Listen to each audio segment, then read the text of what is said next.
Boa noite, meus irmãos. Podemos nos assentar?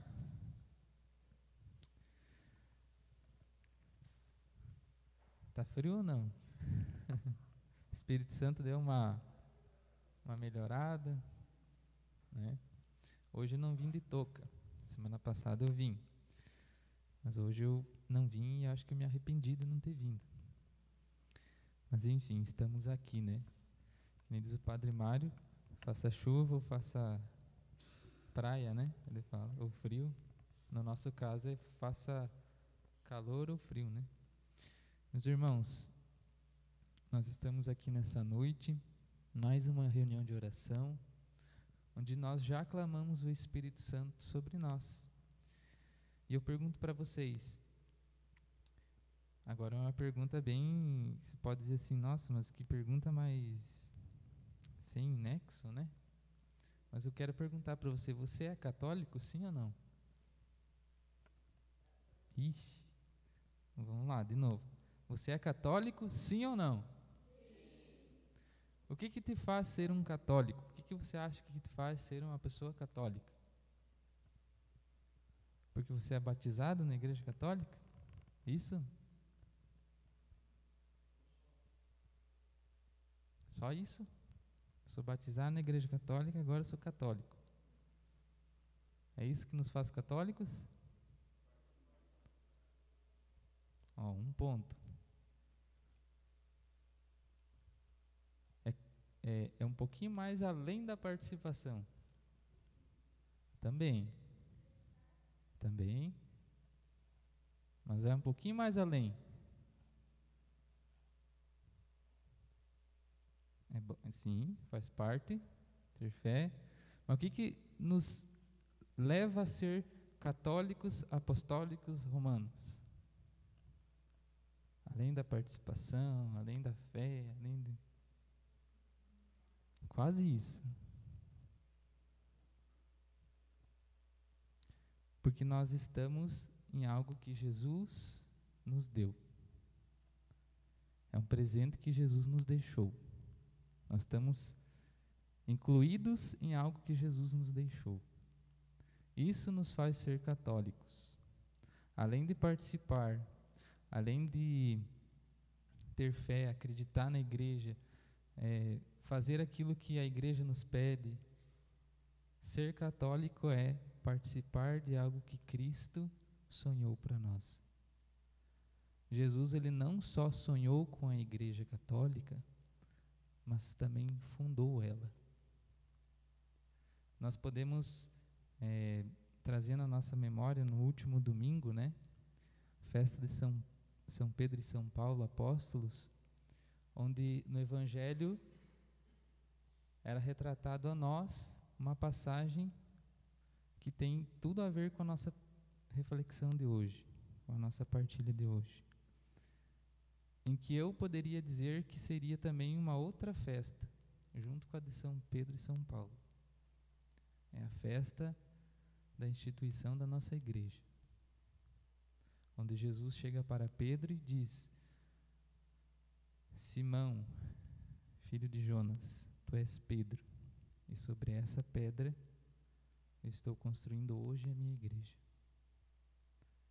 Essa é a festa da fundação da nossa igreja, o dia em que a Igreja Católica Apostólica Romana foi fundada. Todos nós sabemos que Pedro foi o primeiro Papa, porque ele recebeu as chaves, né, como diz no Evangelho, dos céus. E não só a chave dos céus, Pedro recebe também nesse dia um cajado. Ele recebe o cajado do pastor. Tanto que Jesus depois vai dizer: Pedro, tu me amas? Ele: sim, então apacenta as minhas ovelhas com aquele cajado que eu te dei aquele dia que eu disse: tu és Pedro e sobre essa pedra edificarei a minha igreja. É por isso que o nosso Papa e os nossos bispos, eles têm um cajado, porque significa que eles são pastores. E agora eu tenho uma outra perguntinha para você. Essa não precisa responder, tá?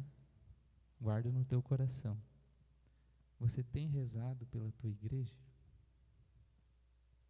Você tem dobrado o teu joelho e pedido pela Igreja Católica: Senhor,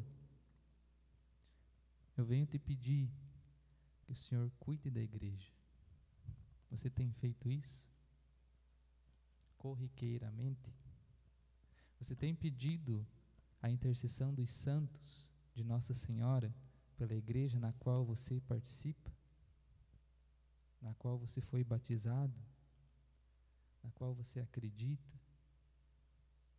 Na qual você confia e você professa todas as missas, né? Você está lá na missa, você vai fazer a profissão de fé, você fala: creio na igreja una, santa, católica e apostólica.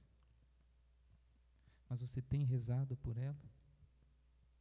Você tem pedido para que São Miguel Arcanjo, com sua espada desembainhada, destrua o poder de Satanás que há dentro da igreja?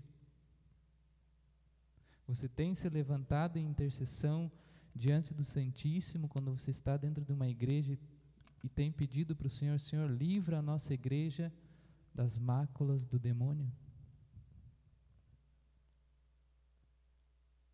Quantas vezes, meus irmãos, nós somos apanhados por algumas coisas que acontecem dentro da nossa igreja, que a gente vê que não é normal, e a gente fica pensando: nossa, mas veio de uma pessoa que eu nem esperava. Por quê? Porque o demônio tem usado pessoas da nossa igreja para destruí-la. Porque Satanás, ele não gosta da nossa igreja, ele odeia a Igreja Católica. Ele não quer que eu e você sejamos cristãos católicos. Ele odeia isso, porque isso foi uma coisa que Jesus quis, ele sonhou. Não foi um homem que criou a Igreja Católica. Não foi um ser humano qualquer que criou a Igreja Católica, que fundou a Igreja Católica. Foi o próprio Deus, o Deus encarnado. E mais, ele deu a sua vida pela igreja. Jesus, ele doou todo o seu sangue em sacrifício por essa igreja. E aí, novamente, quantas vezes nós temos agora agradecido a Jesus por ele ter derramado o sangue dele preciosíssimo lá na cruz, por essa igreja que nós somos hoje. Porque nós somos igreja. Nós só não fazemos parte de uma organização, ou de um grupinho, ou de uma seita, ou de uma... Não, nós somos a igreja. Nós somos um membro da Igreja Católica, do corpo místico de Cristo. E agora eu convido você a abrir a tua palavra. Isso foi só a introdução para nós entendermos o nosso tema de hoje. Porque nós, quanto igreja, nós somos convidados a viver uma vida em unidade. E essa vida que nós somos chamados a viver em unidade, ela também foi fundada por Cristo. Cristo, quando ele estava lá na sua vida pública, né, após os 30 anos, mais ou menos, Jesus, ele não chamou 12 pessoas para formar o seu grupo de discípulos? Chamou. E esse grupo de discípulos, eles não andavam juntos com Jesus? Jesus ia para cima, eles iam juntos. Jesus descia, eles iam juntos. Onde quer que Jesus estava, lá estavam eles. Às vezes não todos, né? Às vezes Jesus chamava só 2 ou 3 ali para ir junto com ele, né? Mas eles estavam lá com Jesus, porque eles estavam unidos. Nós acabamos de cantar, né? Ligados à videira. E Jesus, ele nos chama então a viver essa unidade. Eu quero que você abra a tua palavra lá no livro de Efésios, no capítulo 6. Efésios fica lá no final da Bíblia.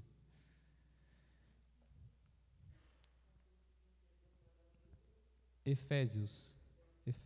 Na Ave Maria é 1502, na Bíblia Ave Maria. A minha é Ave Maria, mas ela é edição de estudo, então é diferente a página. Efésios, no capítulo 6, versículo 5. Paulo ele vai escrever essa carta para a comunidade de Éfeso,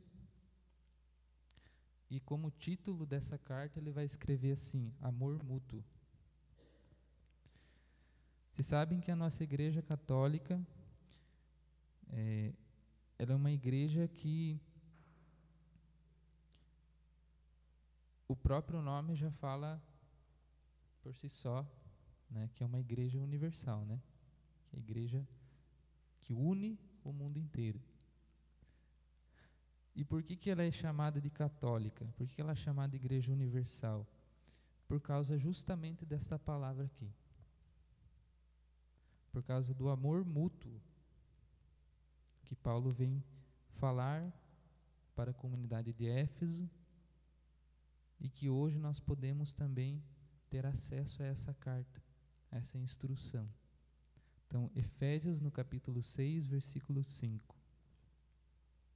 Paulo vai falar assim: servos, obedecei aos vossos senhores temporais, com temor e solicitude, de coração sincero, como a Cristo, não por mera ostentação, só para agradar os homens, mas como servos de Cristo que fazem de bom grado a vontade de Deus. Palavras do Senhor. Olha só, Paulo, ele vem falar à comunidade de Éfeso, ele vai dar uma instrução a essa comunidade. E hoje eu quero dar essa instrução a vocês, todos que estão aqui, sem exceção. Primeiro, nós somos servos. Nós somos chamados a ser servos do Senhor, desde o nosso batismo.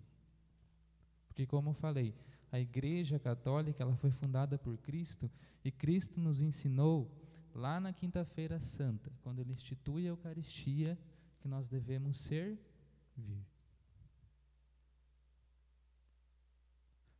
Vistes o que acabastes de aquilo que eu acabei de fazer? Vai, faz tu o mesmo. Servo, serviço, servir. E aí essa palavra vai começar por essa palavra, servos. Não mais membros. Uma palavra que às vezes eu não gosto muito dessa palavra, porque ela tem um outro significado na nossa língua portuguesa. Leigos. E olha, Paulo já não está chamando de leigos, pessoa má instruída, que não conhece aquilo que está fazendo.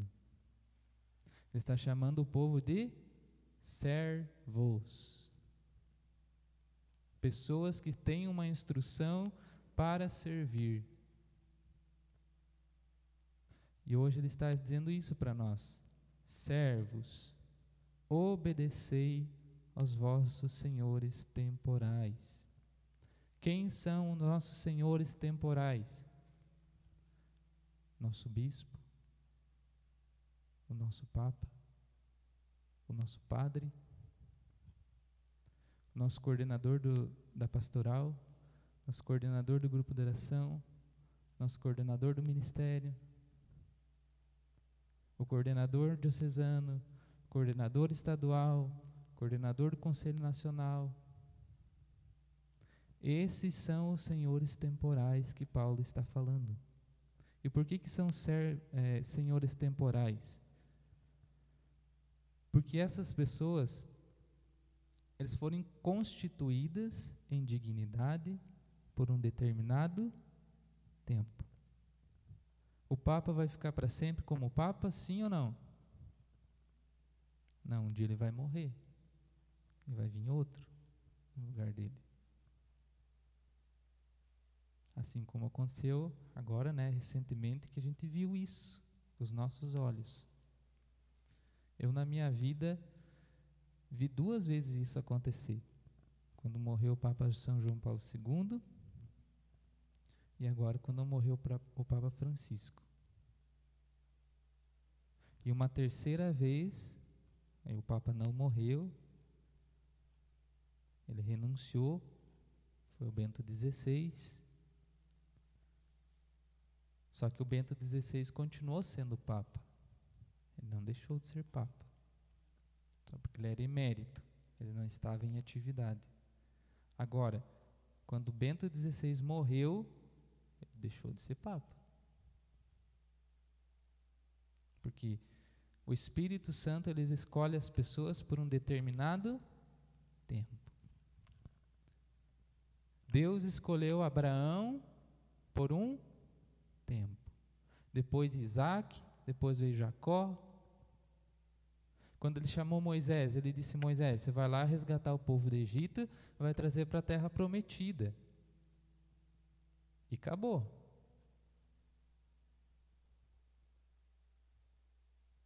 Você vai ser o Senhor do povo por esse tempo, e depois, quando eles estiverem na terra prometida, eu vou tomar conta do meu povo.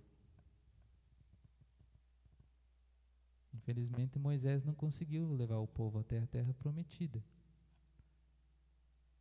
Mas durante o tempo em que Moisés recebeu essa missão do Senhor, ele era um servo temporal. E olha, Paulo vai dizer, servos. E aí quem são os servos? Toda a igreja. Eu, você, os ministros da Eucaristia, os acólitos, as pessoas que leem lá na liturgia, quem anima, né? O pessoal da música, as pastorais, os movimentos, como o nosso grupo de oração. Toda a igreja é chamada a ser servo. E nós devemos obediência aos senhores temporais. E o que quer dizer obediência aos senhores temporais? A obediência, né, eu gosto eu aprendi isso com o Padre Zé Juan, ele foi meu diretor espiritual por um tempo, e ele sempre dizia essa frase: a obediência gera a graça. O que é contrário à obediência? Desobediência. Então nós podemos inferir que se a obediência gera graça, a desobediência gera a desgraça. E eu consigo provar isso para vocês. Quando os filhos, né? Quem é pai e mãe aqui, levanta a mão. Quando os filhos desobedecem, na maioria das vezes, o que acontece? Pode responder.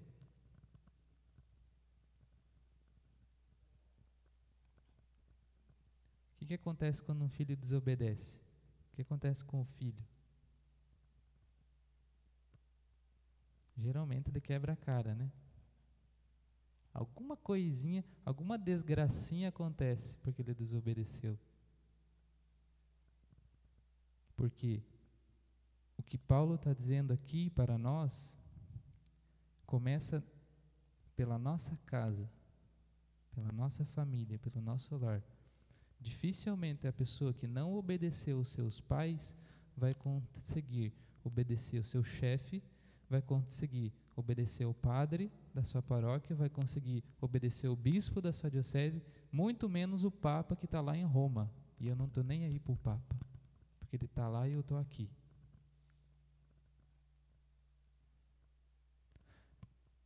Eu fui educado na fé da Igreja Católica desde pequeno. Desde criancinha, eu tinha acho que uns 7 anos, 6 para 7 anos, que eu me lembro que eu já servi o altar pela primeira vez como coroinha. Uns 6 para 7 anos. E o padre ia me ensinando na hora da missa, ó, agora você vai pegar aquele negocinho e vai trazer aqui para o padre. E eu ia fazendo. E por que eu fui educado na fé? Porque a minha mãe, ela me ensinou a ser obediente. Não só a ela, não só ao meu pai. Eu era obediente ao meu irmão mais velho, à minha irmã mais velha. Eu era obediente depois, lá na escola, à minha professora. Lá na catequese, eu era obediente à minha catequista. Aí eu cresci, comecei a trabalhar, eu era obediente aos meus chefes. Eu vivi, cresci sendo obediente. Às vezes, eu desobedeci também. Eu digo para vocês, quebrei a cara. Aconteceu desgracinhas na minha vida por ser desobediente. Mas a minha mãe, principalmente, meu pai também, mas mais a minha mãe, me ensinaram a ser obediente desde pequeno.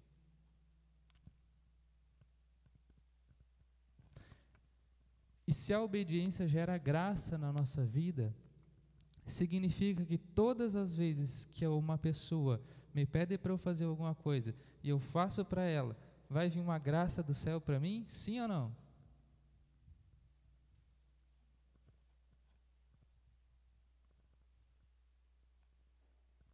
Nem sempre, né? Nem sempre. Mas o que Paulo quer dizer que quando nós somos obedientes aos nossos servos, a nossos superiores, quer dizer, aos senhores temporais, a graça vem.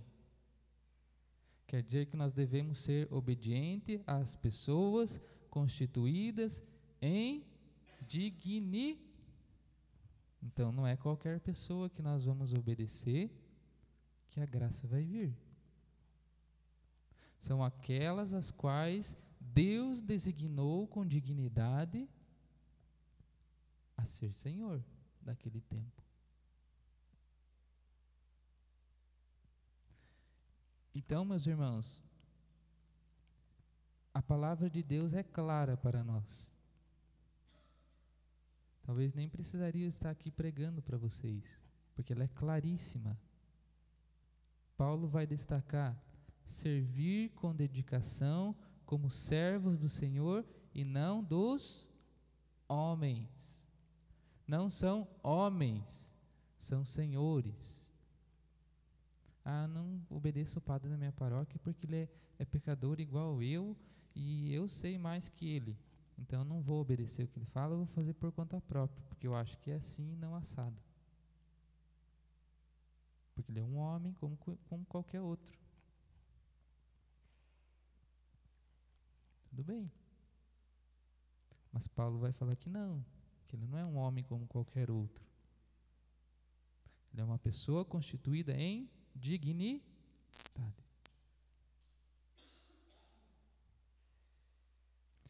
E quando a pessoa é constituída em dignidade para ser senhor, naquele tempo, ela tem autoridade sobre os servos. Assim como o nosso Papa.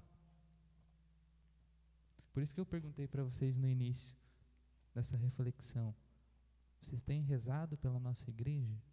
Vocês têm rezado pelo nosso Papa? Ah, eu não gosto do Papa Leão. O problema é seu. Porque ele foi constituído em dignidade. Foi o Espírito Santo que escolheu ele. E você vai ter que engolir ele. Porque vai ser ele. E pronto, acabou. Ah, eu não gosto do padre na minha paróquia. Meu amigo, azar é o seu. Ele foi ordenado e ele foi mandado por um bispo para vir na tua paróquia e celebrar a missa, e fazer a confissão, e celebrar os sacramentos. E pronto, acabou. Porque a nossa igreja, ela é a igreja organizada. E ela não é organizada por um homem, por homens. Ela é organizada pelo Espírito Santo.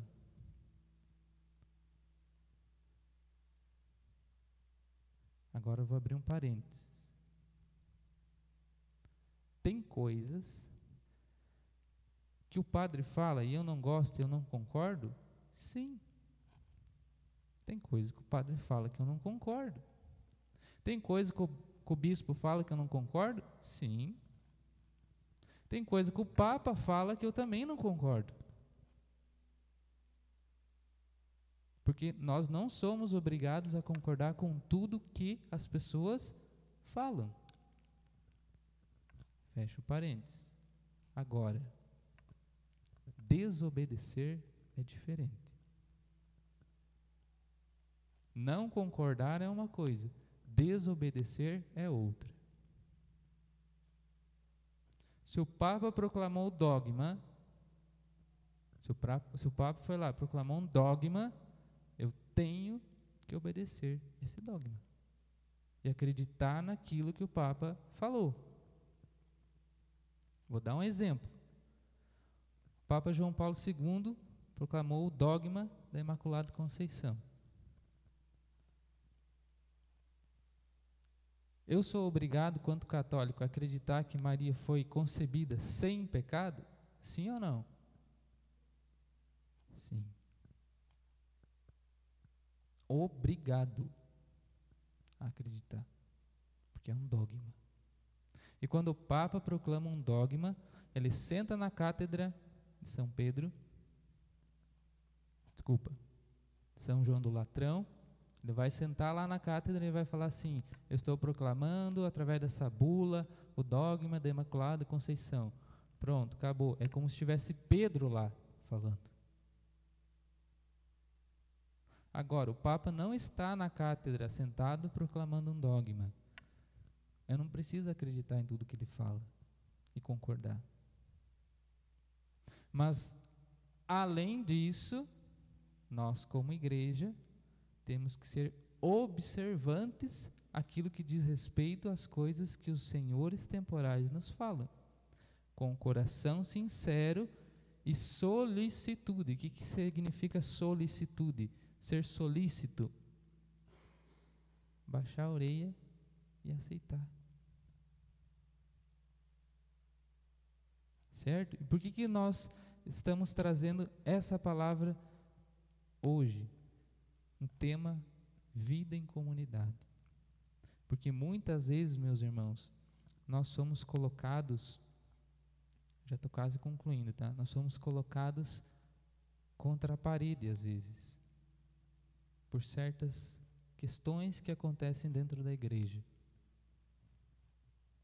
Muitas pessoas saem da igreja, vão para outras igrejas, porque brigou com o coordenador do grupo de oração. Ou se afastam da igreja católica, nunca mais pisam na igreja, porque o padre falou uma coisa que ela não gostou. Vou contar uma historinha para finalizar. Não vou contar uma historinha, você já conhece essa história, eu acho. Mas eu vou trazer ela para nós refletirmos sobre isso. Você conhece a história da Branca de Neve, né? Todo mundo conhece? Tá. Então a Branca de Neve é o seguinte: existia lá uma rainha, ela tinha um espelho mágico. E essa rainha decidiu um dia chegar para o espelho mágico, é como se fosse lá a inteligência artificial de hoje, né? Alexa, qual que é a previsão do tempo para hoje? Ela vai falar, hoje a previsão é não sei o que, né? Ela tinha um espelho mágico lá, a IA dela. Ela chegou para o espelho um dia e perguntou: espelho, espelho meu, neste reinado, existe alguém mais bela do que eu? E o espelho respondeu: sim, a Branca de Neve. A partir daquele momento, a rainha se tornou bruxa, contratou um caçador e mandou matar a Branca de Neve. E por que eu trouxe essa história para vocês? Para trazer essa reflexão.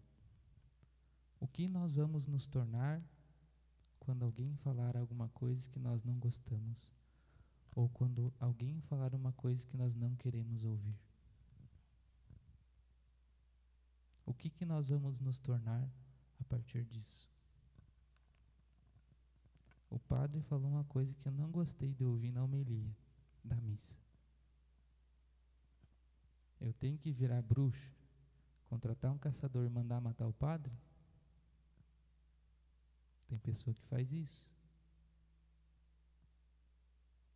Sai falando para a igreja inteira: aquele padre não presta, não gostei, ele é da TL, ele é não sei o que, ele... Nem vou continuar para não ofender os padres. Mas o padre é pecador igual eu.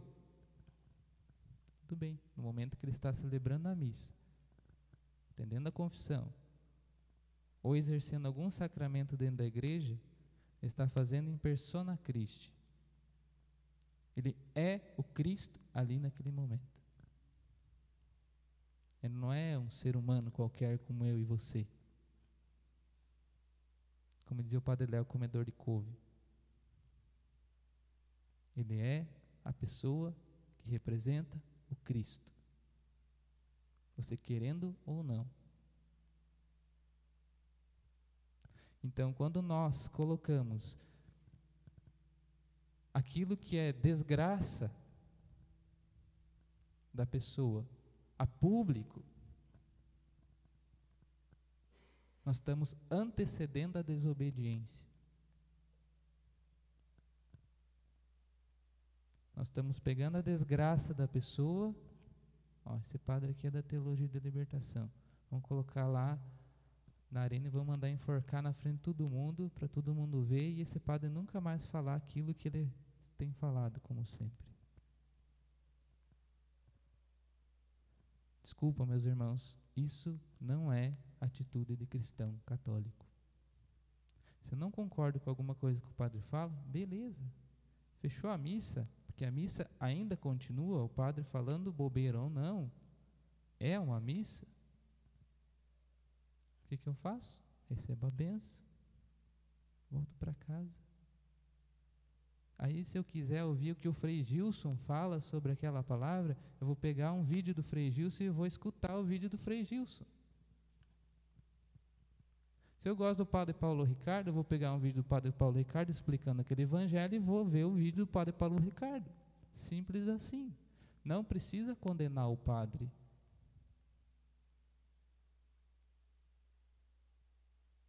Vocês estão entendendo? Por quê? Porque a obediência não começa pelos senhores, começa pelos servos. Aqui não está dizendo, senhores, obedeçam seus servos.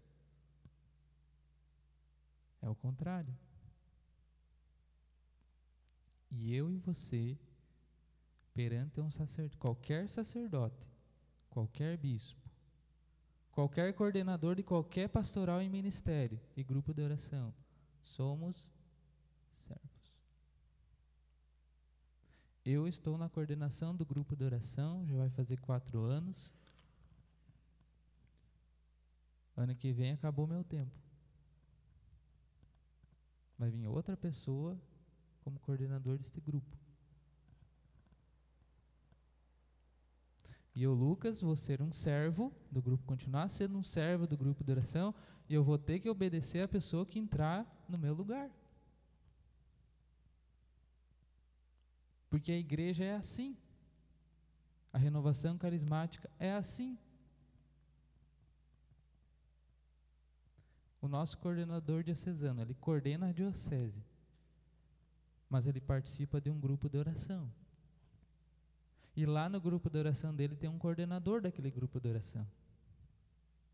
Mesmo ele sendo coordenador diocesano, ele deve obediência ao coordenador do grupo de oração dele.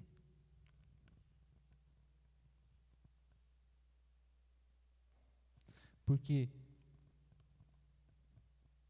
a obediência gera graça. A humildade do nosso coração, quando ela é praticada na obediência, ela dá frutos. Frutos do Espírito Santo. Eu convido agora nesse momento você fechar os teus olhos, refletir no teu coração aquilo que foi dito hoje nessa noite.